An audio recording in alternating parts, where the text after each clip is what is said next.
ಸರ್ಕಾರದ ಹಣ ಕೊಟ್ಟಿದ್ದೀರಾ? ತೋರಿಸಿ. ಯಾವ ಸಂಘ ಕೊಟ್ಟಿದ್ದೀರಾ? ಆಕ್ಟ್ ಫಾಲೋ ಮಾಡ್ತಾ ಇಲ್ಲ. ನಾವು 3 ತಿಂಗಳು ಕ್ರೆಡಿಟ್ ಸ್ಟ್ರಕ್ಚರ್ ತೆಗಿತಾ ಇದ್ದೀರಿ, 6 ತಿಂಗಳು ಮಾಡ್ತಾ ಇದ್ದೀರಿ, 6 ತಿಂಗಳಿಗೂ ಮಾಡ್ತಾ ಇಲ್ಲ, 1.5 ವರ್ಷ ಆಗಿದೆ. ತಮ್ಮ ಭಾಷಣಕ್ಕಾಗಿ ನೀವು ಸೋಲು ಒಪ್ಕೋಬೇಕು ಅಂತ ಹೇಳಿ ನಾನು ತಮ್ಮ ಭಾಷಣಕ್ಕಾಗಿ ನೀವು ಸೋಲು ಒಪ್ಕೋಬೇಕು ಅಂತ ಹೇಳಿ ನಾನು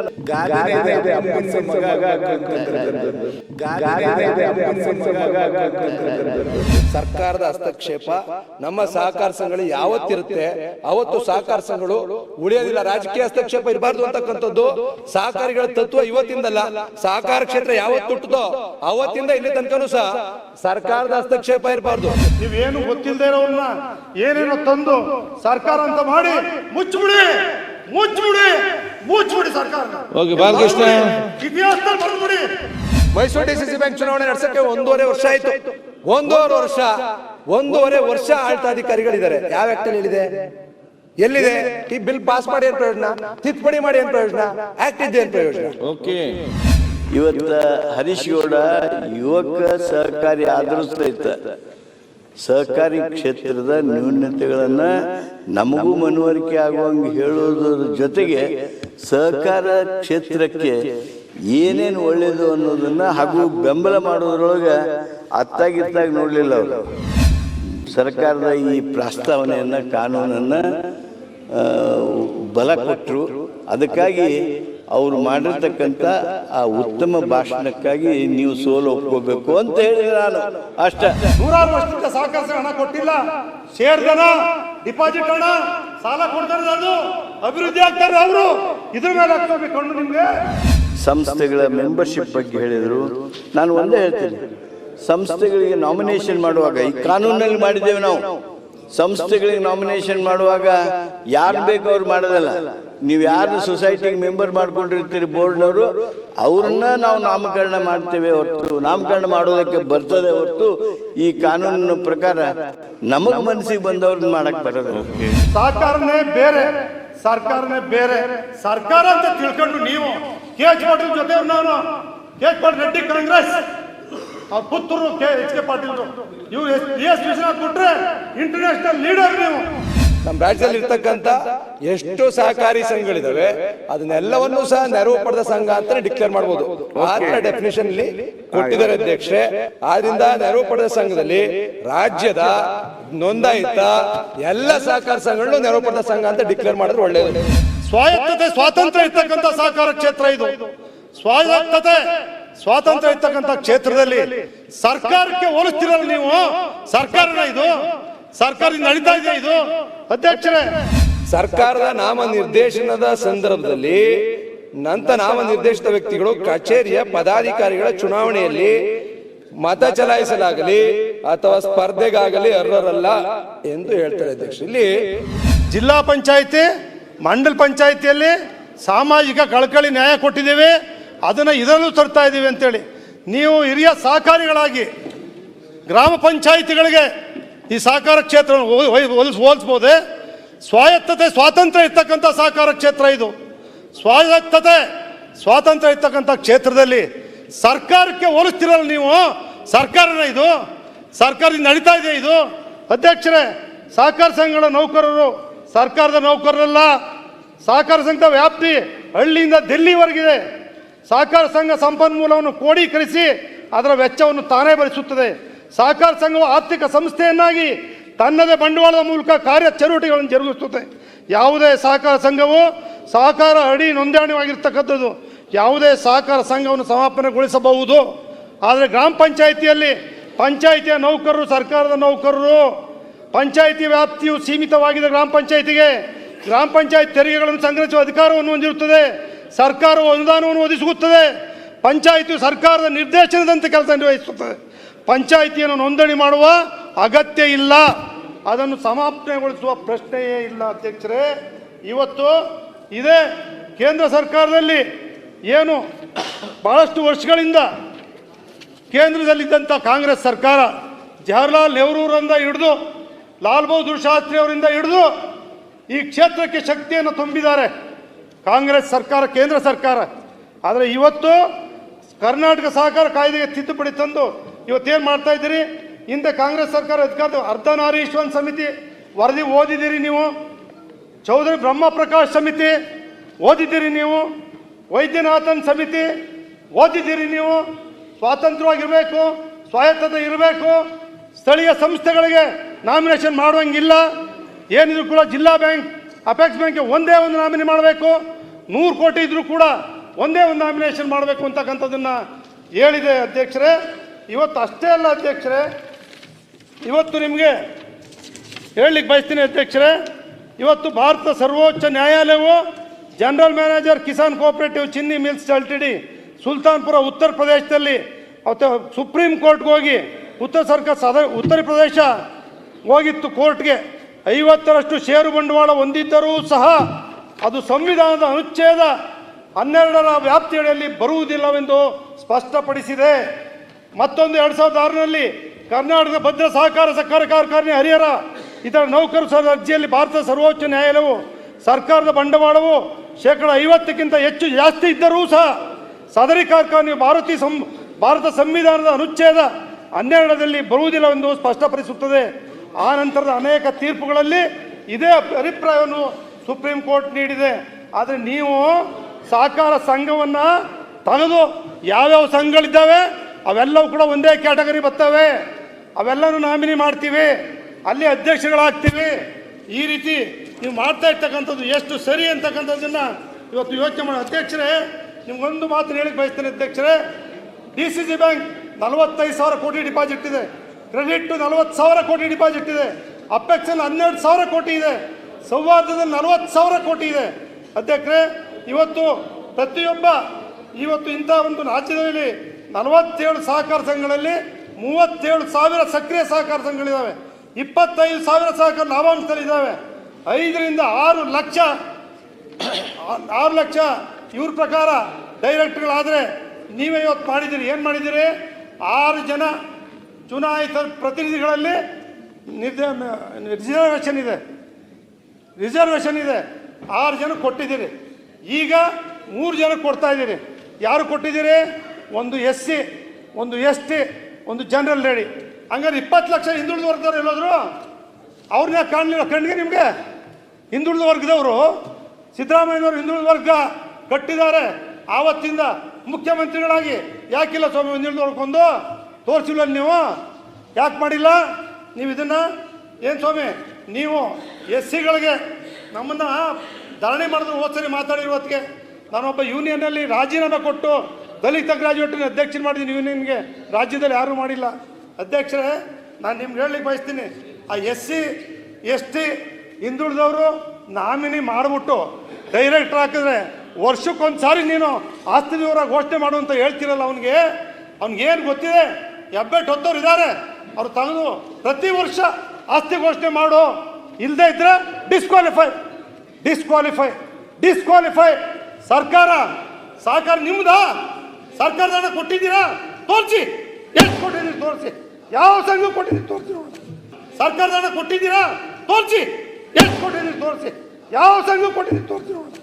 ಯಾವ ಸಂಘಕ್ಕೆ ಸರ್ಕಾರ ಹಣ ಕೊಟ್ಟಿದ್ದೀರಿ ತೋರಿಸಿ. ಯಾವ ಕೊಡಿ, ಎಲ್ಲಿ ಕೊಟ್ಟಿದ್ದೀರಾ? ಹಣ ಕೊಟ್ಟಿದ್ದೀರಾ? 100 ವರ್ಷದಿಂದ ಸಹಕಾರ ಸಂಘ ಹಣ ಕೊಟ್ಟಿಲ್ಲ. ಶೇರ್ದನ, ಡಿಪಾಸಿಟ್ ಹಣ, ಸಾಲ ಕೊಡ್ತಾರೆ, ಅದು ಅಭಿವೃದ್ಧಿ ಆಗ್ತಾರೆ ಅವರು. ಇದ್ರ ಮೇಲೆ ಹಾಕ್ಕೋಬೇಕು ಕಣ್ಣು ನಿಮಗೆ. ಯಾಕೆ ಕಣ್ಣು? ಸ್ವಾಯತ್ತ ಸಂಸ್ಥೆಗಳು, ಸ್ವಾತಂತ್ರ್ಯ ಸಂಸ್ಥೆಗಳು ಹಿಂದಿನ ಕಾಲದಿಂದ, ಪುರಾತನ ಕಾಲದಿಂದ ಬಂದು ಸ್ವಾಮಿ, ನೀವು 1 ವರ್ಷ ಆಗಲಿ ಮೆಂಬರ್ ಆಗಿ ಅನುಭವ ಆಗಲಿ, ಆಮೇಲೆ ಚುನಾವಣೆ ಭಾಗವಹಿಸಿ ಅಂದರೆ ನೀವು ತೆಗೆದು ಈ ತಿಂಗಳು ಸೊಸೈಟಿ ರಿಜಿಸ್ಟರ್ ಮಾಡ್ತೀರಿ, ಅವನ್ನ ವೋಟಿಂಗ್ ರೈಟ್ ಕೊಡ್ತೀರಿ, ಅವನ ಅಧ್ಯಕ್ಷ ಆಗ್ಬೋದು, ಅವ್ನು ಕಂಟೆಸ್ಟ್ ಮಾಡ್ಬೋದು. ಸಹಕಾರ ಸಂಘಗಳು ಈಗಲೇ ಕುಂಠಿತಾಗಿದ್ದಾವೆ. ಈ ಉದಾರೀಕರಣ, ಜಾಗೃತೀಕರಣ ಜಾರಿಗೆ ಬಂದಮೇಲೆ ಕಂಪ್ನಿಗಳು ಬಂದ್ಬಿಟ್ಟು ಯಾವ್ಯಾವ ಸೊಸೈಟಿಲಿ ಪಡಿತಾರೆ ಅವರೇ ಇಂತ ಇದ್ರು, ಉಪಕರಣ ಅವರೇ ಇಂತಿದ್ರು. TFPCMSಗಳು ಅರ್ಧ ಮುಳುಗೋಗವೆ. ಫೀಲ್ಡ್ ಬ್ಯಾಂಕ್ ಚಾಣಕ್ಯರು ಇಲ್ಲೇ ಅವರೇ, ಅಲ್ಲಿ BS ವಿಶ್ವನಾಥ್ ಇದ್ರು. ನಬಾರ್ಡಿಂದ ತೋಟಗಾರಿಕೆ ಆಗಿರೋದು, ಅದರಿಂದ ತೆಂಗು ತೋಟಗಾರಿಕೆ ಇವತ್ತು ರೈತ ಉಳಿದಿರೋದು ಅದರಿಂದ. ಇಂಥ ಒಂದು ಸ್ಥಿತಿಲಿರ್ತಕ್ಕಂಥ ಸಂಸ್ಥೆನ ಬೆಳೆಸೋದು ಬಿಟ್ಟು ಪೂರಕವಾಗಿರ್ಬೇಕೆ ಹೊರತು ಸರ್ಕಾರ ಯಾವತ್ತೂ ಕೂಡ ಕೆಲವೊಂದು ಮಾಡಿದ್ರೆ ಸ್ವಾಗತ ಮಾಡ್ತೀನಿ, ಕೆಲವ್ರು ಮೆಂಬರೇ ಮಾಡ್ಕೊಳ್ಳಿಲ್ಲ. ಯೂನಿಯನ್ಗಳಲ್ಲಿ ಮಾಡಬೇಕು ಅಂತ ಮಾಡಿದ್ದೀರಿ, ಕೆಲವನ್ನ ನಾನು ಅಭಿನಂದಿಸ್ತೀನಿ, ಅದಕ್ಕೆಲ್ಲ. ಆದರೆ ಈ ರೀತಿ ಸರ್ಕಾರ ಸಹಕಾರನೇ ಬೇರೆ, ಸರ್ಕಾರನೇ ಬೇರೆ. ಸರ್ಕಾರ ಅಂತ ತಿಳ್ಕೊಂಡು ನೀವು ಕೆ ಎಚ್ ಪಾಟೀಲ್ ಜೊತೆ ನಾನು ಕೆ ಎಚ್ ಪಾಟೀಲ್ ರೆಡ್ಡಿ ಕಾಂಗ್ರೆಸ್, ಅವ್ರ ಪುತ್ರರು ಎಚ್ ಕೆ ಪಾಟೀಲ್ರು, ಇವು ಎಸ್ ವಿಶ್ವನಾಥ್ ಬಿಟ್ರೆ ಇಂಟರ್ನ್ಯಾಷನಲ್ ಲೀಡರ್. ನೀವು ಈ ರೀತಿ ಕಾನೂನು ಮಂತ್ರಿಯಾಗಿ ಈ ರೀತಿ ಕಾನೂನು ಪರಿಸ್ಥಿತಿ ತಂದ್ರೆ ರಾಜ್ಯ ಜನ ಏನಾಗಬೇಕು ಸ್ವಾಮಿ? ಅನುಭವ ಇಲ್ಲ. ತೋಟಗಾರಿಕೆ ಸಹಕಾರ ಸಂಘ ಅದೇ, ಯಾರು ತೋಟಗಾರಿಕೆ ಮಾಡ್ತಾರೆ ಅವನು ತೋಟಗಾರಿಕೆ ಸಂಘ ಮಾಡ್ತಾನೆ, ಹೌಸಿಂಗ್ ಸೊಸೈಟಿ ಮಾಡ್ತಾನೆ, ಯಾರು ಸೈಟ್ಗಳು ಮಾಡ್ತಾರೆ ಲೇಔಟು ಅವ್ರು ಮಾತ್ರ ಸದಸ್ಯರಾಗ್ತಾರೆ. ನೀವೇನು ಗೊತ್ತಿಲ್ಲದೆ ಇರೋರನ್ನ ಏನೇನೋ ತಂದು ಸರ್ಕಾರ ಅಂತ ಮಾಡಿ ಮುಚ್ಚಿಬಿಡಿ ಸರ್ಕಾರನ. ಓಕೆ ಬಾಲಕೃಷ್ಣ, ಇತಿಹಾಸದಲ್ಲಿ ಬರ್ದ್ಬಿಡಿ, ಕ್ಲೋಸ್ ಮಾಡಿ. ಹಿಂಗ್ ಮಾಡೋ ಬದಲು ಕ್ಲೋಸ್ ಮಾಡಿಬಿಡಿ, ದಯವಿಟ್ಟು ಕ್ಲೋಸ್ ಮಾಡಿ. ನಿಮ್ಗೆ ನಮಸ್ಕಾರ ಮಾಡ್ತೀವಿ ಸ್ವಾಮಿ. ಸಹಕಾರ ಕ್ಷೇತ್ರ ಬರ್ದ್ಬಿಡ್ಲಿ. ಏನು ಈ ಕಾಂಗ್ರೆಸ್ ಸರ್ಕಾರ ಬಂದು ಸಹಕಾರ ಯಾರ್ಯಾರು ಉಳಿಸಿದ್ರು, ನೆಹರು, ಲಾಲ್ ಬಹದ್ದೂರ್ ಶಾಸ್ತ್ರಿ ಯಾರ್ಯಾರು ಉಳಿಸಿದ್ರು, ಅವ್ರಿಗೆ ಇತಿಹಾಸ ಕೊಟ್ಟಿದ್ರು, ಅದನ್ನ ನಾವು ತೆಗೆದಿದ್ದೀವಿ ಅಂತ ಇತಿಹಾಸ ದೇವೇಗೌಡ್ರೆ, SC STಗಳು ಸದಸ್ಯರಾಗ್ಬಿಟ್ರೆ ಎಲ್ಲ ಮುಚ್ಚಿಬಿಡ್ತಾವ, SC STಗಳು ಸದಸ್ಯರಾದ ಮತ್ತೆ. ಮಾನ್ಯ ಅಧ್ಯಕ್ಷರೇ, ಕರ್ನಾಟಕ ಸಹಕಾರ ಸಂಘಗಳ ತಿದ್ದುಪಡಿ ವಿಧೇಯಕ 2024 ಬಂದಿತ್ತು. ಪುನಃ ಇದಕ್ಕೆ ಹಲವಾರು ತಿದ್ದುಪಡಿ ಮಾಡಿ ಪುನಃ ಇದನ್ನ ತಂದಿದ್ದಾರೆ ಇವತ್ತು ಸದನದಲ್ಲಿ. ಮಾನ್ಯ ಅಧ್ಯಕ್ಷ, ಇದರಲ್ಲಿ ಪ್ರಕರಣ 2ರ ತಿದ್ದುಪಡಿ ಅಂತಿದೆ. ಪ್ರಕರಣ 2ರ ತಿದ್ದುಪಡಿಯಲ್ಲಿ ನೆರವು ಪಡೆದ ಸಂಘದಲ್ಲಿ ಮುಂದೆ ಇದಕ್ಕಿಂತ ಹಿಂದೆ ಏನಿತ್ತು, ಸರ್ಕಾರದಿಂದ ಶೇರ್ ತಗೊಂಡಿದ್ರೆ, ಸರ್ಕಾರದಿಂದ ಸಾಲ ತೆಗೆದುಕೊಂಡಿದ್ರೆ ಮಾತ್ರ ನೆರವು ಪಡೆದ ಸಂಘ ಅಂತ ಹೇಳ್ತಿದ್ರು. ಇವತ್ತು ನೆರವು ಪಡೆದ ಸಂಘ ಅಂತ ಹೇಳಿದ್ರೆ ಬಹುಶಃ ಡೆಫಿನೇಷನ್ ಕೊಡ್ತಕ್ಕಂಥ ಅವಶ್ಯಕತೆ ಏನಿರಲಿಲ್ಲ. ನಮ್ಮ ರಾಜ್ಯದಲ್ಲಿ ಇರ್ತಕ್ಕಂಥ ಎಷ್ಟು ಸಹಕಾರಿ ಸಂಘಗಳಿದಾವೆ ಅದನ್ನೆಲ್ಲವನ್ನೂ ಸಹ ನೆರವು ಪಡೆದ ಸಂಘ ಅಂತಲೇ ಡಿಕ್ಲೇರ್ ಮಾಡ್ಬೋದು. ಆ ಥರ ಡೆಫಿನೇಷನ್ ಇಲ್ಲಿ ಕೊಟ್ಟಿದ್ದಾರೆ ಅಧ್ಯಕ್ಷರೇ. ಆದ್ರಿಂದ ನೆರವು ಪಡೆದ ಸಂಘದಲ್ಲಿ ರಾಜ್ಯದ ನೋಂದಾಯಿತ ಎಲ್ಲ ಸಹಕಾರ ಸಂಘಗಳನ್ನು ನೆರವು ಪಡೆದ ಸಂಘ ಅಂತ ಡಿಕ್ಲೇರ್ ಮಾಡಿದ್ರೆ ಒಳ್ಳೆಯದು.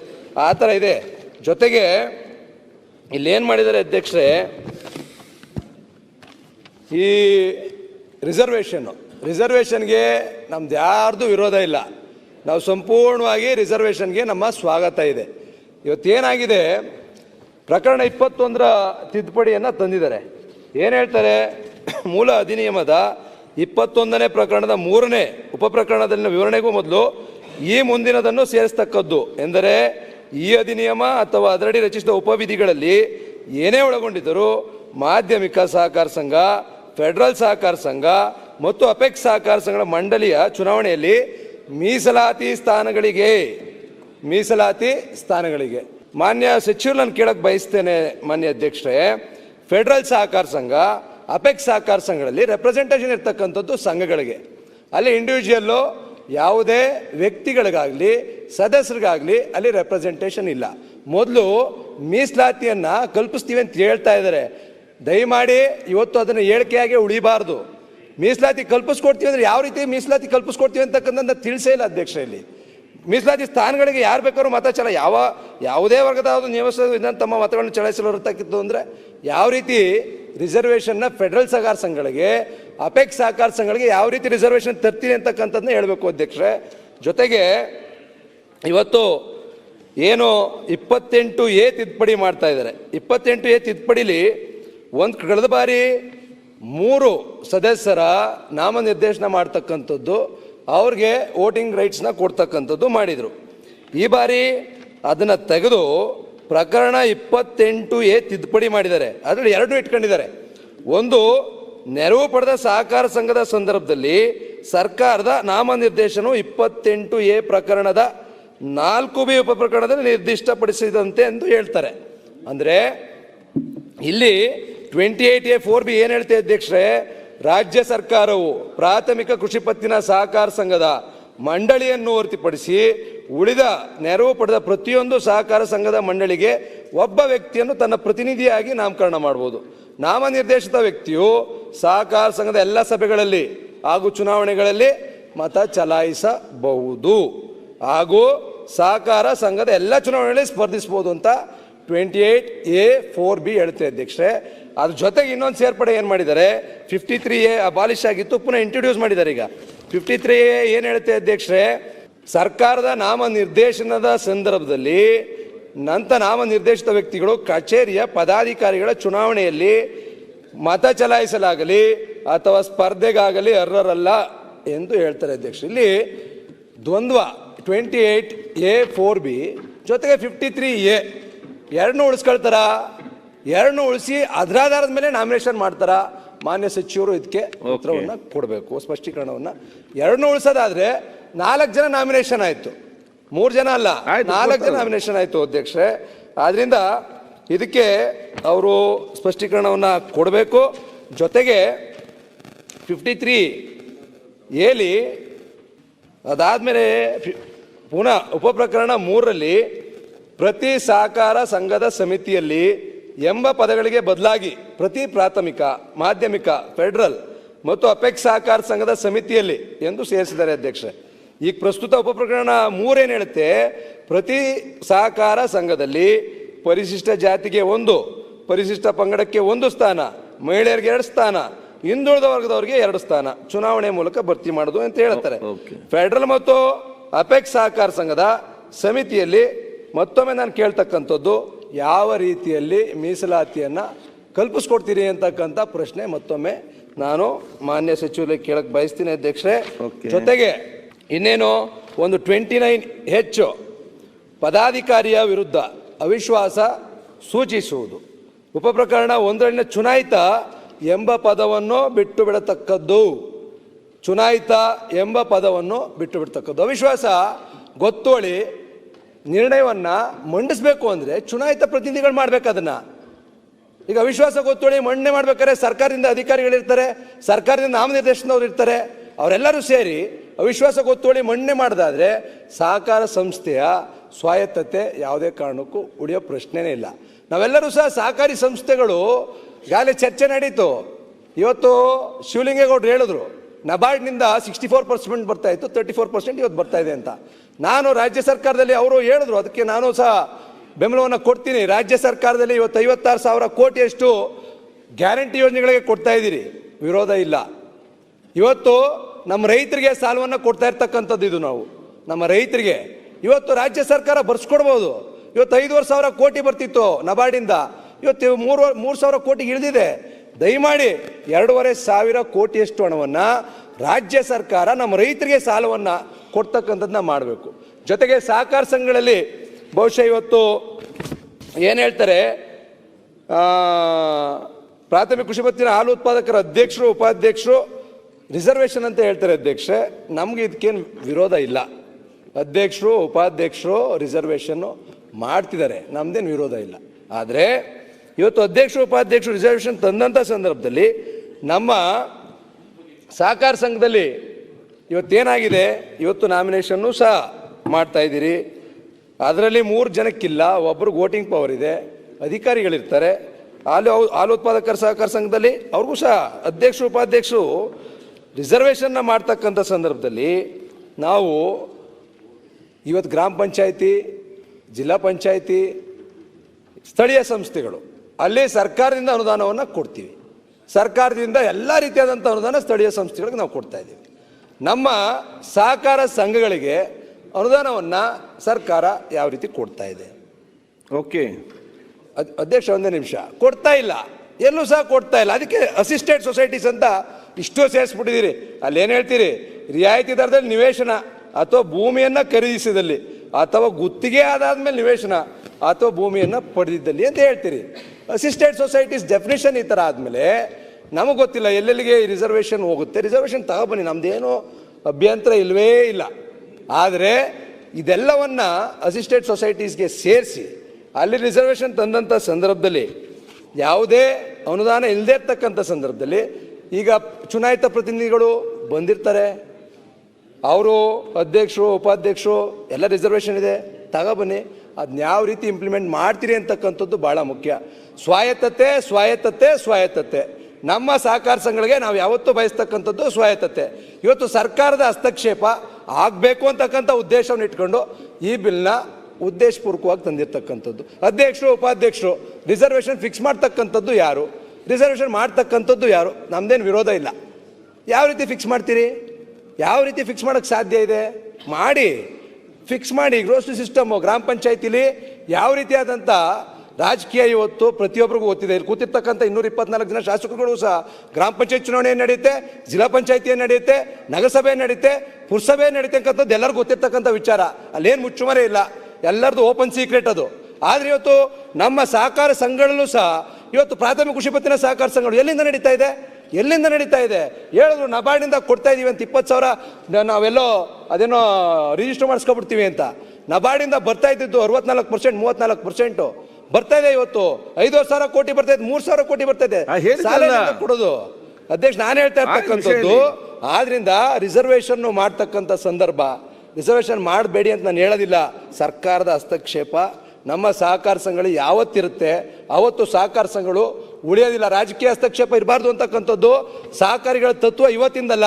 ಸಹಕಾರ ಕ್ಷೇತ್ರ ಯಾವತ್ತು ಹುಟ್ಟುತ್ತೋ ಅವತ್ತಿಂದ ಇಲ್ಲಿ ತನಕನೂ ಸಹ ಸರ್ಕಾರದ ಹಸ್ತಕ್ಷೇಪ ಇರಬಾರ್ದು. ಸ್ವಾಯತ್ತತೆ ಸ್ವಾಯತ್ತತೆ ಸ್ವಾಯತ್ತತೆ. ಇವತ್ತು ನಾವು DCC ಬ್ಯಾಂಕ್ನಲ್ಲಿ ಮನೆ ಅಧ್ಯಕ್ಷರೇ ಸರ್ಕಾರದಿಂದ ನಮ್ಗೆ ಯಾವುದೇ ₹1 ಅನುದಾನ ಇಲ್ಲ. ನಮಗೆ ಬರ್ತಾ ಇರ್ತಕ್ಕಂಥದ್ದು ರೈತರಿಗೆ ಸಾಲ ಕೊಡ್ತಾ ಶಿವಲಿಂಗೇಗೌಡರು ಹೇಳಿದ್ರು ನಾವು ಇಂಟರ್ ಸಬ್ವೆನ್ಷನ್ ಕೊಡ್ತಾ ಇದೀವಿ, ರೈತರಿಗೆ ಸಬ್ಸಿಡಿ ಕೊಡ್ತಾ ಇದೀವಿ ಅಂತ. ಅಧ್ಯಕ್ಷ 5 ನಿಮಿಷ ಈಗ ಬೇರೆಯವ್ರು ಮಾತಾಡ್ಬಿಡಿ. ಈಗ ನಿಮ್ಮ ಬೆಂಬಲ ಉಂಟಾ ಇಲ್ವಾ ಇದಕ್ಕೆ? ಒಂದೇ ಅಧ್ಯಕ್ಷರೇ ನಾನು ಹೇಳ್ತಾ ಇರ್ತಕ್ಕಂಥದ್ದು ಅದು ಕೊಡ್ಬೇಕಾದ್ರೆ ನಮಗ್ ಕೊಡ್ತಾ DCC ಬ್ಯಾಂಕ್ ಆಗಲಿ ಸಂಘಕ್ಕಾಗಲಿ ಕೊಡ್ತಾ ಇಲ್ಲ, ಅದನ್ನ ಕೊಡ್ತಾ ಇರ್ತಕ್ಕಂಥದ್ದು ರೈತರಿಗೆ. ರೈತರು ಕೊಡ್ತಾ ಇರ್ತಕ್ಕಂಥದ್ದು ನಮ್ಮ ಸಹಕಾರ ಸಂಘಗಳಿಗೆ ಎಲ್ಲಿ ಕೊಡ್ತಾ ಇದೀರಿ? DCC ಬ್ಯಾಂಕ್ ಯಾವ ರೀತಿ ನಡೀತಾ ಇದೆ? ಅಧ್ಯಕ್ಷ ಒಂದೇ ನಿಮಿಷ. ನಾವು ಡೆಪಾಸಿಟ್ ಕಲೆಕ್ಟ್ ಮಾಡ್ತಾ ಇದೀವಿ, ಸಹಕಾರ ಸಂಘಗಳು ಡೆಪಾಸಿಟ್ ಕಲೆಕ್ಟ್ ಮಾಡ್ತಾ ಇದೀವಿ, ರೈತರಿಗೆ ಸಾಲ ಕೊಡ್ತಾ ಇದೀವಿ. ಬಡ್ಡಿ ಸಹಾಯಧನ ನಮ್ಗೆಲ್ಲ ಕೊಡ್ತಾ ಇರ್ತಕ್ಕಂಥದ್ದು ರೈತರಿಗೆ ಬಡ್ಡಿ ಸಹಾಯಧನ ಕೊಡ್ತಾ ಇರ್ತಕ್ಕಂಥದ್ದು ಬೆಂಬಲ ಉಂಟಾ ಇಲ್ವಾ ಇದೆ. ಅದಕ್ಕೆ ರಿಸರ್ವೇಶನ್ ವಿಚಾರ ಮಾತಾಡ್ತಾ ಇದ್ದೀನಿ ಅಧ್ಯಕ್ಷ. ಮಾತಾಡಿದ್ರಲ್ಲ ವಿಷಯ ಅಲ್ಲಲ್ಲ, ಸ್ವಾಯತ್ತತೆ ನಾನು ಹೇಳ್ತಾ ಇರ್ತಕ್ಕಂಥದ್ದು ಮಾಡಿ ಅದಕ್ಕೊಂದು ನಿಯಮ ರೂಪಿಸಿ ಸರ್ಕಾರದ ಹಸ್ತಕ್ಷೇಪ ಇರಬಾರ್ದು ಅಂತಕ್ಕಂಥದ್ದು, ರಾಜಕೀಯ ಹಸ್ತಕ್ಷೇಪ ಇರಬಾರ್ದು ಅಂತಕ್ಕಂಥದ್ದು ನನ್ನ ಮನವಿ. ಜೊತೆಗೆ ಅಧ್ಯಕ್ಷರೇ ಇನ್ನೊಂದು 98Q ಅಲ್ಲಿ ಅಧ್ಯಕ್ಷರೇ ಏನ್ ಹೇಳ್ತಾರೆ, ಮೂಲ ಅಧಿನಿಯಮದ 98Q ಪ್ರಕರಣದ 1ನೇ ಉಪ ಪ್ರಕರಣದಲ್ಲಿ ರದ್ದುಗೊಳಿಸಿದ ದಿನಾಂಕದಿಂದ 2 ತಿಂಗಳೊಳಗಾಗಿ ಎಂಬ ಪದಗಳ ಬದಲಾಗಿ ಆಡಳಿತಾಧಿಕಾರಿಯ ಪದಾವಧಿಯ ಮುಕ್ತಾಯಕ್ಕೆ ಮೊದಲು ಎಂಬ ಪದಗಳನ್ನ ಪ್ರಯೋಗಿಸ್ತಕ್ಕದ್ದು ಅಂತ ಹೇಳ್ತಾರೆ ಅಧ್ಯಕ್ಷರೇ.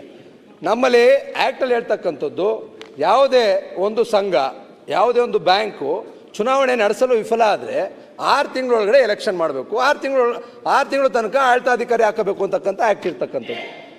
ಮುಂಚೆ ಆದರೆ ಕ್ರೆಡಿಟ್ ಸ್ಟ್ರಕ್ಚರ್ಗೆ 3 ತಿಂಗಳು ಅಂತ ಇದೆ, 3 ತಿಂಗಳು ತೆಗೆದ್ರು. ಇದೇ ಆ್ಯಕ್ಟಲ್ಲಿ ಇದೇ ಬಿಲ್ಲಲ್ಲಿ ಕ್ರೆಡಿಟ್ ಸ್ಟ್ರಕ್ಚರ್ಗೆ ಏನು 3 ತಿಂಗಳಿತ್ತು ಆ 3 ತಿಂಗಳು ತೆಗೆದು ಪುನಃ 6 ತಿಂಗಳು ಮಾಡಿದ್ರು. ಆಯ್ತು, 6 ತಿಂಗಳಾದರೂ ಮಾಡಿದಿರಿ. ಮೈಸೂರು DCC ಬ್ಯಾಂಕ್ ಚುನಾವಣೆ ನಡೆಸೋಕ್ಕೆ 1.5 ವರ್ಷ ಆಯಿತು. 1.5 ವರ್ಷ ಆಡಳಿತಾಧಿಕಾರಿಗಳಿದ್ದಾರೆ. ಯಾವ ಆ್ಯಕ್ಟಲ್ಲಿ ಹೇಳಿದೆ? ಎಲ್ಲಿದೆ? ಈ ಬಿಲ್ ಪಾಸ್ ಮಾಡಿ ಏನು ಪ್ರಯೋಜನ? ತಿದ್ದುಪಡಿ ಮಾಡಿ ಏನು ಪ್ರಯೋಜನ? ಆ್ಯಕ್ಟ್ ಇದ್ದೇ ಏನು ಪ್ರಯೋಜನ? ಇಷ್ಟೆಲ್ಲ ಇದೆಯಲ್ಲ ಅಧ್ಯಕ್ಷರೇ. 1.5 ವರ್ಷ ಆಯಿತು, 6 ತಿಂಗಳಲ್ಲಿ ಆಡಳಿತಾಧಿಕಾರಿ 1 ವರ್ಷದ ಮೇಲೆ ಮಾಡಬಾರ್ದು, ಒಂದೇ ಸರಿ 1 ವರ್ಷದ ಮೇಲೆ ಮಾಡಬಾರ್ದು ಅಂತ ಆ್ಯಕ್ಟ್ ಇದೆ. ಎಲ್ಲಿ ಫಾಲೋ ಮಾಡ್ತಾ ಇದೀವಿ? ತಿದ್ದುಪಡಿ ಯಾಕೆ ಮಾಡಬೇಕು? ನಾವು ಆ್ಯಕ್ಟೇ ಫಾಲೋ ಮಾಡ್ತಾ ಇಲ್ಲ ಅಂದ್ರೆ ತಿದ್ದುಪಡಿ ಯಾಕೆ ಮಾಡಬೇಕು? ಆ್ಯಕ್ಟೇ ಫಾಲೋ ಮಾಡ್ತಾ ಇಲ್ಲ ನಾವು. 3 ತಿಂಗಳು ಕ್ರೆಡಿಟ್ ಸ್ಟ್ರಕ್ಚರು ತೆಗಿತಾ ಇದ್ದೀರಿ, 6 ತಿಂಗಳು ಮಾಡ್ತಾ ಇದ್ದೀರಿ, 6 ತಿಂಗಳಿಗೂ ಮಾಡ್ತಾ ಇಲ್ಲ, 1.5 ವರ್ಷ ಆಗಿದೆ. ಜೊತೆಗೆ ಇನ್ನೊಂದು ಮನವಿ ಮಾಡ್ತೀನಿ ಮಾನ್ಯ ಸಚಿವರಲ್ಲಿ, ಹಿರಿಯ ಸಚಿವರಿದ್ದಾರೆ. ಪ್ರಕರಣ 121 ಈ ಬಿಲ್ಲಲ್ಲಿ ಇಲ್ಲ, ಆದರೂ ಹೇಳ್ತೀನಿ ನಂದೊಂದು ಮನವಿ. ಪ್ರಕರಣ 121 ಏನು ಹೇಳುತ್ತೆ? ಸಹಕಾರ ಸಂಘಗಳ ಅಧಿನಿಯಮ. ಸನ್ಮಾನ್ಯ ಅಧ್ಯಕ್ಷರೇ, ಹಿರಿಯ ಸದಸ್ಯರಾದ ಅರ್ಗ ಜ್ಞಾನೇಂದ್ರ ಅವರು, ಹಿರಿಯ ಸಹಕಾರಿ ನಾಯಕರಾದ GT ದೇವೇಗೌಡರು, ಗೆಳೆಯರಾದ ಬಾಲಕೃಷ್ಣರವರು,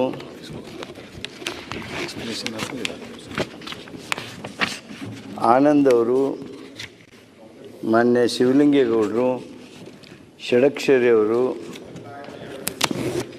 ಹಿರಿಯ ಸಹಕಾರಿಗಳು ಷಡಕ್ಷರಿ ಅವರು. ನಾ ಅದನ್ನು ಹೇಳಿದ್ಬಿಟ್ಟು ನಡೆಯಂಗಿಲ್ಲ ಅಶೋಕ್ ಅವರ. ಷಡಾಕ್ಷರಿ ಅನ್ನೋದು ಅಲ್ಲಲ್ಲ, ಷಡಾಕ್ಷರಿ ಅನ್ನೋದು ಅದು ಒಂದು ಮಂತ್ರ. ಅದು ಮೂಲ ಹೆಸರ ಓಂ ನಮ ಶಿವಾಯ. ಗೆಳೆಯರಾದ ಹರೀಶ್ ಗೌಡರು, ಯುವ ಸಹಕಾರಿಗಳು, ಮಾನ್ಯ ಹಿರಿಯರಾದ ಸೌದಿಯವರು, ಇವರೆಲ್ಲರೂ ಭಾಳ ಉತ್ತಮವಾಗಿರ್ತಕ್ಕಂಥ ಚರ್ಚೆಗೆ ಕಾರಣರಾಗಿದ್ದಾರೆ. ಹಲವಾರು ಸಲಹೆ ಸೂಚನೆಗಳನ್ನು ಕೊಟ್ಟಿದ್ದಾರೆ. ಕೆಲವರು ಟೀಕೆ ಮಾಡಿದ್ದಾರೆ, ಕೆಲವರು ಭಾವಾತ್ಮಕವಾಗಿ ಆವೇಶದಲ್ಲಿ ಬಂದು ಸರ್ಕಾರವನ್ನು ಟೀಕೆ ಮಾಡೋದಕ್ಕೆ ಪ್ರಯತ್ನ ಮಾಡಿದ್ದಾರೆ ಅಷ್ಟೇ. ನಾನು ಅರಗ್ ಜ್ಞಾನೇಂದ್ರ ಅವರು ಹೇಳುವ ಮಾತಿಗೆ ಬರೋಕ್ಕಿಂತ ಮೊದಲು ಮೊನ್ನೆ ಸೌದಿಯವರು 97th ಕಾನ್ಸ್ಟಿಟ್ಯೂಷನಲ್ ಅಮೆಂಡ್ಮೆಂಟ್, ಅದು ಸನ್ಮಾನ್ಯ ಶರದ್ ಪವಾರ್ ಅವರಿಗೆ ನಾವು ನಮ್ಮ ಅಭಿನಂದನೆಯನ್ನು ಹೇಳಬೇಕಾಗ್ತದೆ. ಈ 97ನೇ ಸಂವಿಧಾನದ ತಿದ್ದುಪಡಿ ಅಂದರೆ ಸಂವಿಧಾನದ ಮೂಲಕ formation of cooperative society is made as fundamental right. ಸೌದಿಯವ್ರಿಗೆ ಗೊತ್ತಿರ್ತಕ್ಕಂಥದ್ದು. ಆ ಫಂಡಮೆಂಟಲ್ ರೈಟ್ ಮಾಡಿದ ಮೇಲೆ ಸಹಕಾರ ಸಂಘಗಳು ಹೆಂಗಿರಬೇಕು, ಅವುಗಳ ಕಾರ್ಯ ಚಟುವಟಿಕೆ ಹೆಂಗಿರಬೇಕು, ಅಲ್ಲಿರ್ತಕ್ಕಂಥ ಸದಸ್ಯರುಗಳು, ಅಲ್ಲಿರ್ತಕ್ಕಂಥ ಮ್ಯಾನೇಜ್ಮೆಂಟ್ನವರು ಹೇಗೆ ಹೊಣೆಗಾರಿಕೆಯನ್ನು ಹೊತ್ಕೋಬೇಕು, ಜವಾಬ್ದಾರ ಆಗಬೇಕು ಅನ್ನೋದನ್ನೆಲ್ಲ ಹೇಳೋದ್ರ ಜೊತೆಗೆ GB ಅಂದ್ರೇನು, GB-ಗೆ ಎಷ್ಟೆಲ್ಲ ಅಟೆಂಡ್ ಆಗಲೇಬೇಕು, ಅದೇ ಸೊಸೈಟಿ ಮೆಂಬರ್ ಆಗಿ ಮತ್ತು ಬೇರೆ ಸೊಸೈಟಿಯಾಗಿ ಹೋಗಿ ಡಿಪಾಸಿಟ್ ಇಡೋದಲ್ಲ. ಒಂದು TAPCMS ಡೈರೆಕ್ಟರ್ ಇರ್ತಾನೆ, ಅಲ್ಲಿನೂ ಗೊಬ್ಬರ ಮಾರ್ತಿರ್ತಾರೆ, ಆದರೆ ಅದನ್ನ ಬಿಟ್ಟು ಹೋಗಿ ಬೇರೆ ದಲಾಲ್ ಅಂಗಡಿಯಾಗ ಗೊಬ್ಬರ ತೊಗೊತಿರ್ತಾನೆ. ಅದು ಅಲ್ಲ, ಆ ಸಂಸ್ಥೆಗಳ ಜೊತೆಗೆ ವ್ಯವಹಾರವನ್ನು ಮಾಡಬೇಕು ಅನ್ನುವಂಥ ಹಲವಾರು ಮಾರ್ಗದರ್ಶಿ ನಿರ್ದೇಶನಗಳ ಮೂಲಕ ಆ ಸಂವಿಧಾನದ ತಿದ್ದುಪಡಿ ತಂದಿದ್ದರು. ಅದು ಕೋರ್ಟ್ನಲ್ಲಿ ಸನ್ಮಾನ್ಯ ಸೌದಿಯವರು ಈಗಾಗಲೇ ಹೇಳಿದಾಗೆ ತನ್ನದೇ ಆಗಿರ್ತಕ್ಕಂಥ ಏರುಪೇರುಗಳನ್ನು ಹೊತ್ತು ಇವತ್ತು ಕೋರ್ಟ್ನಲ್ಲಿ ಇದೆ. ತಮಿಳುನಾಡು ಹೈಕೋರ್ಟ್ನವರು ಒಂದು ಹೇಳಿದರು, ಗುಜರಾತ್ ಹೈಕೋರ್ಟ್ನವರು ಒಂದು ಹೇಳಿದರು, ದೆಹಲಿ ಹೈಕೋರ್ಟ್ನವರು ಕೆಲವು ಪರಿಹಾರ ಕೊಟ್ಟರು, ಸುಪ್ರೀಂ ಕೋರ್ಟ್ನಲ್ಲೂ ಅದು ಹೋಗಿ ಇನ್ನೂ ಜಿಜ್ಞಾಸೆ ಒಳಗಿದೆ. ಅದಿರಲಿ, ನಾನು ಅದಕ್ಕೆ ಮೊದಲು ಬರೋದಿಲ್ಲ. ಆದರೆ ಒಂದು ಮಾತು ಮಾನ್ಯ ಹರೀಶ್ ಗೌಡರು ಪ್ರಸ್ತಾಪ ಮಾಡ್ದಂಗೆ, ಶಿವಲಿಂಗೇಗೌಡರು ಆವೇಶದೊಳಗೆ ಮಾತಾಡ್ದಂಗೆ ನಬಾರ್ಡ್ ವಿಚಾರ ಮಾತಾಡಿದ್ವಿ ನಾವು. ಆಮೇಲೆ ನೀವೆಲ್ಲರೂ ಹೇಳಿದಾರಲ್ಲ, ಹಾಗಾಗಿ ನೀವು ದುಡ್ಡು ತೊಗೊಂಡು DCC bank through, apex bank through ರೈತರಿಗೆ ಕೊಡ್ತೀರೇನು ಅಂಥೇಳಿ ತಾವು ಆತಂಕ ವ್ಯಕ್ತ ಮಾಡಿದ್ದೀರಿ. ನಿಮಗಿಷ್ಟೇ ಹೇಳ್ತೀನಿ ನಾನು, ಹೇಗೆ ಈ ಸಹಕಾರಿ ಸಂಘಗಳ ವ್ಯವಸ್ಥೆ ಆರ್ಥಿಕವಾಗಿ ದುರ್ಬಲ ಆಗ್ತಾ ಇದೆ ಅಂದರೆ, ಶಾರ್ಟ್ ಟರ್ಮ್ ಲೋನ್ನಲ್ಲಿ 2021 ಇಸ್ವಿಯೊಳಗೆ ನಬಾರ್ಡ್ನವರು ಸಬ್ಸಿಡೈಸ್ ಲೋನ್ 5,500 ಕೋಟಿ ರೂಪಾಯಿಯನ್ನು ಕೊಟ್ಟಿದ್ದರು ನಮ್ಮ ರಾಜ್ಯಕ್ಕೆ. 2021-22 5,483. ಅದು 2024-25 ಅಂದರೆ just which we have cross that financial year 3,236 ಕೋಟಿ, ಅಂದರೆ ರೆಡ್ಯೂಸ್ಡ್ ಬೈ 45%. ನಬಾರ್ಡ್ದವರು subsidise loan, short term loan ಕೊಡುವುದೇನಿತ್ತಲ್ಲ ಅದು 3,236 ಕೋಟಿಗೆ ಬಂತು. 5,500 ಕೋಟಿ ಇದ್ದಿದ್ದು 3,200 ಕೋಟಿಗೆ ಬಂತು. ಅಂದರೆ ನಾನು ಯಾಕೆ ಇದನ್ನ ಹೇಳ್ತೀನಿ ಅಂದರೆ, ಇಷ್ಟು ಪ್ರಮಾಣದೊಳಗೆ ಇದೆಲ್ಲ NABARD loan it was getting routed through PACS. ರೈತರಿಗೆ ಇದು ನಮ್ಮ ಸಹಕಾರಿ ಕ್ಷೇತ್ರದ ಮೂಲಕ ಹೋಗಿತ್ತು, ಅರ್ಧಕ್ಕರ್ಧ ಕಡಿಮೆ ಆಗಿಬಿಡ್ತಲ್ಲ. ಆಮೇಲೆ ಈ NABARD owned high cost loan ಇದು ಎಲ್ಲದಕ್ಕೂ ಬರ್ತದೆ, RIDF-ಕ್ಕೂ ಬರ್ತದೆ. ಇದು ನೋಡ್ರಿ 2021 2,500 ಕೋಟಿ ರೂಪಾಯಿ ಇತ್ತು. ಅದು ಈಗ 24-25 2024-25 7,130. ಅಂದರೆ it is increased by 3 times. High cost loan is increased by 3 times. Low cost loan, subsidised loan has reduced by 50%, 45 to 50%.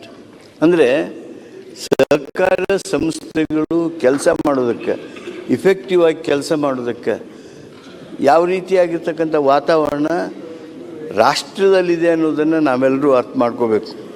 ನಾನು medium term loan, particularly Shadakshari ಅವರಿದ್ದಾರೆ, ಈ SLD ಬ್ಯಾಂಕ್, PLD ಬ್ಯಾಂಕ್ಗಳಿಗೆಲ್ಲ medium term and long term ಲೋನ ಬರೋದು. ಅದು ನೋಡ್ರಿ 2020-21 822 ಕೋಟಿ ಇತ್ತು. ಈಗ 2024-25ಕ್ಕೆ 419 ಕೋಟಿ, ಅಂದರೆ ಅರ್ಧಕ್ಕೆ ಇಳಿದು ಹೋಗ್ಬಿಡ್ತು. Reduced by 50%. ಅಂದರೆ ಸಹಕಾರ ಕ್ಷೇತ್ರಕ್ಕೆ ಆರ್ಥಿಕ ಶಕ್ತಿ ಯಾರು ಕೊಡ್ತೀರಿ? ನಬಾರ್ಡ್ದವ್ರು ಕೊಡ್ತಾರ? ಹೆಸರು ನಬಾರ್ಡು, ಅಗ್ರಿಕಲ್ಚರು, ಕೋಆಪರೇಟಿವ್ಸ್. ದುಡ್ಡಿಲ್ಲ. ದುಡ್ಡು ಪ್ರತಿ ವರ್ಷ ಕಡಿಮೆ ಮಾಡ್ತಾ ಬಂದಿರೋದನ್ನು ನಾವು ಗಮನಿಸ್ತಾ ಇದ್ದೇವೆ. ಆದ್ದರಿಂದ ನಾವು ಈ ಸಂಸ್ಥೆಗಳನ್ನು, ಸೊಸೈಟಿಗಳನ್ನು, ಈ ಸಹಕಾರ ಕ್ಷೇತ್ರವನ್ನು ನೋಡುವಾಗ ಇವನ್ನೆಲ್ಲವನ್ನು ಸಹಿತ ಗಮನಿಸಬೇಕಾಗುತ್ತೆ. ಸ್ನೇಹಿತರೆ, ನಾನು ಒಂದು ಮಾತು ನಿಮ್ಮ ಗಮನಕ್ಕೆ ತರೋದಕ್ಕೆ ಬಯಸ್ತೇನೆ. ನಮ್ಮ ರಾಜ್ಯದೊಳಗೆ 47,736 ಕೋಆಪರೇಟಿವ್ ಸೊಸೈಟೀಸ್ ಇದಾವೆ. ಅದ್ರಾಗ ವರ್ಕಿಂಗ್ ಆರ್ 41,679. ಡಿಫೆಕ್ಟು, ಲಿಕ್ವಿಡೇಟೆಡು ಆ ಸ್ಟೇಜ್ನೊಳಗಿರು ಸುಮಾರು 6,000 ಕೋಆಪರೇಟಿವ್ ಇನ್ಸ್ಟಿಟ್ಯೂಷನ್ಸ್. ನಾನು ಭಾಳ ಸಂತೋಷದಿಂದ ಹೇಳ್ತೀನಿ, the total working capital of cooperatives, ನಾವು ಸಹಕಾರಿಗಳು ಭಾಳಷ್ಟು ಗರ್ವದಿಂದ ಹೇಳಬೇಕಾಗ್ತದೆ, 2,93,334 ಕೋಟಿ ರೂಪಾಯಿ. ಶಿವಾನಂದ್ರ, ಆಲ್ ಕೋಆಪರೇಟರ್ಸ್. ನಮ್ಮ ಮೇಲೆ ಭಾಳಷ್ಟು ಟೀಕೆ ಟಿಪ್ಪಣಿಗಳಿರ್ಬೋದು, ಆದರೆ 2,93,334 ಕೋಟಿ ರೂಪಾಯಿ ವರ್ಕಿಂಗ್ ಕ್ಯಾಪಿಟಲ್ ನಮ್ಮ ಸಹಕಾರಿ ಕ್ಷೇತ್ರದಲ್ಲಿದೆ. This is excluding any government assistance. Government assistance is less than 5% even. ಅದು ಅಷ್ಟು ಐತೋ ಇಲ್ಲ. ನಾನು ನಿಮಗೊಂದು ಉದಾಹರಣೆ ಹೇಳ್ತೀನಿ. ನಾನು ಅರ್ಬನ್ ಬ್ಯಾಂಕ್ ಕ್ಷೇತ್ರದೊಳಗೆ ನಾನು ಕೆಲಸ ಮಾಡ್ತೀನಿ. ನಮ್ಮ ಅರ್ಬನ್ ಬ್ಯಾಂಕ್ಗಳೊಳಗೆ ಲಕ್ಷಾಂತರ ರೂಪಾಯಿ ಡಿಪಾಸಿಟ್ ಇದೆ. ಸುಮಾರು 12,000 ಕೋಟಿ ರೂಪಾಯಿ ಡಿಪಾಸಿಟ್ ಇದ್ದಾಗ ನಮ್ಮ ರಿಸರ್ವ್ ಬ್ಯಾಂಕ್ನವ್ರು ಏನು ಮಾಡಿದರು, ಇಲ್ಲ, we will not allow these banks to keep their money in any cooperative institutions. ನಾವೆಲ್ಲ ಮೊದಲೇ ಅಪೆಕ್ಸ್ ಬ್ಯಾಂಕ್ನಾಗ ಇಡ್ತಿದ್ವಿ, ಇಲ್ಲ DCC ಬ್ಯಾಂಕ್ನಾಗ ಇಡ್ತಿದ್ವಿ.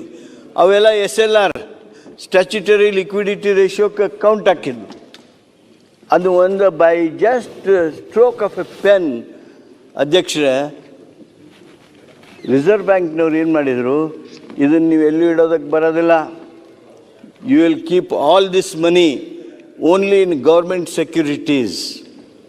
ಅಂದರೆ ಸಹಕಾರ ಕ್ಷೇತ್ರದ ಆರ್ಥಿಕವಾಗಿ ಸಬಲವಾಗಿರ್ತಕ್ಕಂಥ ಬಹುದೊಡ್ಡ ಕ್ಷೇತ್ರದ 25% ಹಣನ, ನಮ್ಮ ಒಟ್ಟು ಡಿಪಾಸಿಟ್ನ 25% ಹಣನ ಗೌರ್ಮೆಂಟ್ನವರು ಕೇಂದ್ರ ಸರ್ಕಾರಕ್ಕೆ ಟ್ರಾನ್ಸ್ಫರ್ ಆಗಿಬಿಡ್ತು. ಅಂದರೆ ಸಹಕಾರ ಕ್ಷೇತ್ರ ಒಟ್ಟು ತನ್ನ ಶಕ್ತಿ ಕಡಿಮೆ ಆಗುವ ರೀತಿಯೊಳಗಿನ ಕೇಂದ್ರ ಸರ್ಕಾರ ಕೆಲಸ ಮಾಡ್ತಾಯಿದೆ, ರಿಸರ್ವ್ ಬ್ಯಾಂಕ್ ಕೆಲಸ ಮಾಡ್ತಾಯಿದೆ ಅನ್ನೋದನ್ನು ಹೇಳೋದಕ್ಕೆ ಬಯಸ್ತೀನಿ. ಅಧ್ಯಕ್ಷರೇ, ನೀವು ಹೇಳೋ ಹಾಗೆ ಸಮಯದ ಕಡೆ ನಾನು ನೋಡ್ತಾ, ಪ್ರತಿ ವರ್ಷ ಆಸ್ತಿ ಘೋಷಣೆ ಬೇಡ ಹಾಗೆ ಅಂಥೇಳಿ ಮಾನ್ಯ ಆರ್ ಜ್ಞಾನೇಂದ್ರ ಅವರು ಹೇಳ್ತಾ ಇದ್ದಾರೆ. ಆದರೆ ಆರ್ಥಿಕ ಶಿಸ್ತು ಹಾಗೂ ಜವಾಬ್ದಾರಿ, ಹೊಣೆಗಾರಿಕೆ ಇವೆಲ್ಲವುಗಳು ಸಹಿತ ಆ ಒಂದು ಸ್ಥಾನಮಾನದಿಂದನೇ ಇರೋದು ಒಳ್ಳೆಯದು. ಆಮೇಲೆ ತಾವು ಆಡಿಟ್ ಬಗ್ಗೆ ಕೇಳಿದ್ರಿ. ಆಡಿಟ್ ಬಗ್ಗೆ ನಾನು ಹೆಚ್ಚು ಹೇಳೋದಿಲ್ಲ. ಈಗಾಗಲೇ ರಿಕ್ರೂಟ್ಮೆಂಟ್ ಸಲುವಾಗಿ ಇಮಿಡಿಯೇಟ್ಲಿನ ಒಂದು 378 ಆಡಿಟರ್ಸನ್ನು ರಿಕ್ರೂಟ್ಮೆಂಟ್ ಮಾಡ್ತಾರೆ. ಅದು ಸಾಲೋದಿಲ್ಲ. ಆದರೆ ಈ ಸರ್ಕಾರದವರು ಈಗ ಹೆಂಗೆ ಮಾಡ್ತಾರೆ, ಕೋಆಪರೇಟಿವ್ ಸೊಸೈಟಿ ಒಳಗೆ, I appoint the chartered accountant. As A chairman, I appoint the chartered accountant. ಪ್ರತಿ ವರ್ಷ ಅವರೇ ಇರ್ತಾರೆ. ಸರ್ಕಾರ ಏನು ಮಾಡ್ಬೋದು, ನಮ್ಗೆ ಆಡಿಟರ್ ಇಲ್ಲ ಅಂತ ತಿಳ್ಕೊಡ್ರಿ, government will appoint a chartered accountant.